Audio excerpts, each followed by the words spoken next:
All right, Kevin McCloskey with O-Line Sports. I mentioned earlier it was game day eve. I feel like it's Christmas Eve. Tomorrow night about this time, the Warriors will be on the field during warm-ups, and about an hour and a half from now, or 25 and a half hours from now, kickoff, Game 1 versus the Cummings Cavaliers. Just wanted to take a couple of minutes and tell you some things to expect, some things you might not know, some things that are new and some things that are not new.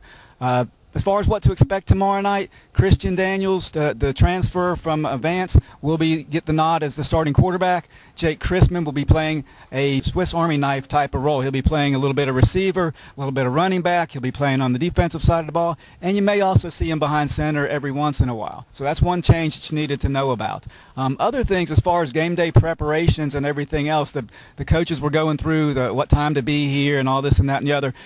So tomorrow night pre-game, just want to make sure you're in your seats a little bit early. It's probably around the 7 o'clock, 7:15 time frame.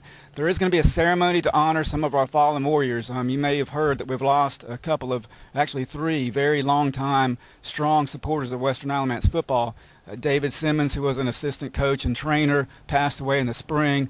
Ray Shibley, a longtime volunteer, also passed away this summer, where he was famous for his photos and his encouragement to the team. And then Mr. Williamson, a longtime supporter of Western Alamance and a member of the 1963 undefeated Western Alamance team, also passed away. They're going to be honored, and their families will be here, so you make sure you want to see that. Okay, as fans, a new tradition you probably need to be aware of, and if you haven't seen it yet, you might want to go check out the Western Alamance Facebook page. They're trying to start, I guess, with sort of an Icelandic type war chant, if you will. It's a cheer, essentially involving a drum and clapping rhythmically and together. So you're going to be trained on it, I'm sure, and it's going to become a staple of the Warriors because it fits in well with the Warrior mantra.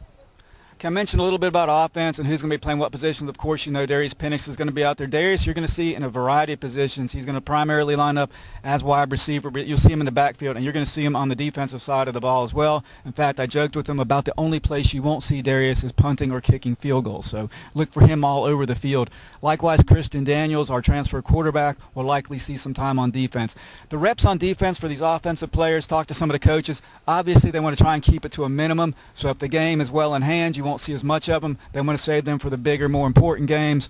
So right now, it's about longevity. We're kind of thin as far as depth goes, so we're going to have to use our guys as sparingly as possible, but make no mistake about it, they're going to have to play both ways as the season progresses.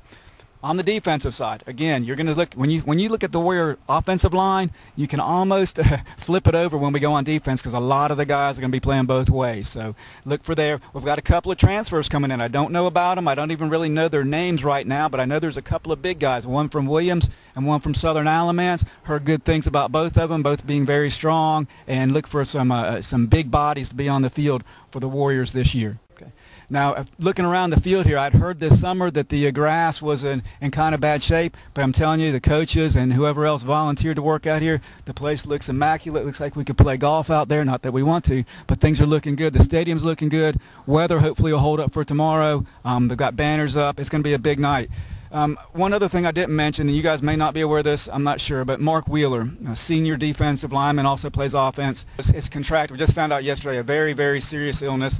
I don't want to violate anybody's privacy and say too much, but other than to know that it is very serious. Mark is in the hospital, and definitely, Mark, you're definitely in our thoughts and prayers. And all those of you who are watching this video, I encourage you to add Mark to your evening prayers and thoughts. And, you know, your presence is going to be felt, your not being here is going to be felt more than just on the field. Your leadership and your tenacity and your ferociousness and just the energy you bring to the team, you know, that's going to be missed. But we hope that you're going to follow the Warriors and keep up with them, because we're going to be following you and rooting for you. So just a little bit over 25 hours till kickoff. I hope everybody gets to see this video and gets a little fired up, and they show up here tomorrow night at A.M. Primm Stadium and cheer the Warriors on to win #1 of the 2016 season.